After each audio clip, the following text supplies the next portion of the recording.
इसके मैया का ससुरा कहाँ गई बुढ़िया?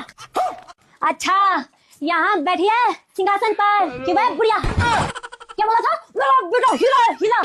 ये आ गया। ये हिला नहीं, ये हिला नहीं, ये जिला वाले भुनेगा। मजाक करी मम्मी, हंसमुख बहुत है ना। क्या बोला था? मेरी माँ गौ करके जिंदा नहीं मेरे गले में डाल दी तुमने। गलती रहती है। देख लो मम्मी, एक हाथ की जुबान निकल आई इसकी। ओह सपना नहीं यही बैठा है। क्या बोला था बुढ़िया? मेरी बेटी शानी है शानी। ये शानी नहीं है, ये चापा की रानी है रानी। मुझे ये सब बिल्कुल भी पसंद नहीं है।